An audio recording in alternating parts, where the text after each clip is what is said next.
we often hear people talk about how bad screen time is, but that doesn't always have to be the case. Alyssa Heron joining us live in studio with how you can create some good habits for your kids. Good morning. Good morning. Well, families can make the most of screen time and not feel the guilt. We caught up with a local psychologist who says there can be just as many pros as cons and says it's all about balance.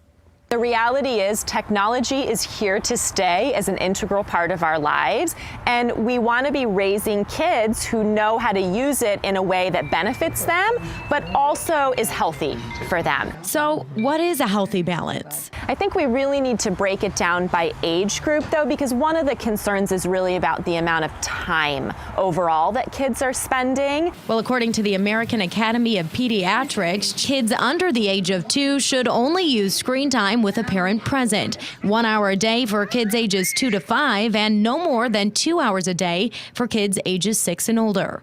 Chris McKenna, founder and CEO of Protect Young Eyes, says one of the best things you can do is keep an eye on your child's behavior. Know your child well enough. Look at the way in which they're just interacting with life, like eating, sleeping, relationships, those sort of things. Do they get irritable easier after they're done playing a game? It's also important to note screen time is more than just a gaming platform. So there are lots of apps, lots of programs and things that certainly can be beneficial for furthering kids' learning, whether for little kids, if we're talking about basic things like shapes, colors, numbers and letters, those kinds of things, all the way up through our high school age kids using great apps and resources online for things like prepping for the SAT and the ACT. When we look at kids having a balance of doing high quality educational programming with other real life things like getting outside and playing,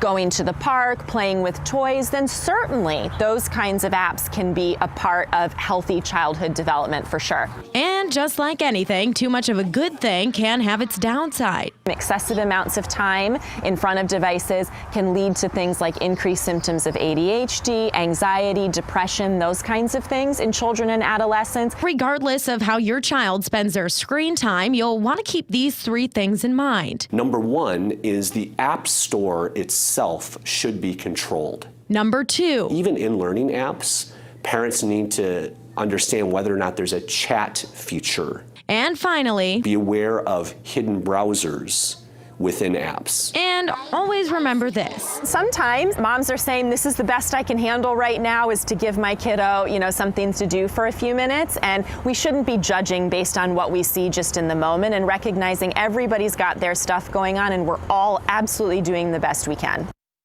Absolutely. Good things to keep in mind. And there are 4 apps that experts recommend. You can see them right here. The first one we have is Leela. Now, this is actually a podcast app, so it's good while traveling in the car instead of playing games and other things like that. They can learn different topics. Then we have Habetica. This app right here allows parents to actually reward kids for doing chores, eating healthy, and different things like that. Over here, we have Socratic, and this app is good for kids going back to school because it can help you out with different math problems. You can upload them right there and it gives you different solutions to figuring out problems. And then this last one right here is Think Like Churchill, and it allows kids to be placed in historical scenarios and it teaches them good decision-making skills. So we have this all linked on our Fox 17 mobile news app. There's also a website you can go to and see the rating and rankings of different apps. So a lot of good things to keep in mind as our kids are heading back to school. Mike, Nicole.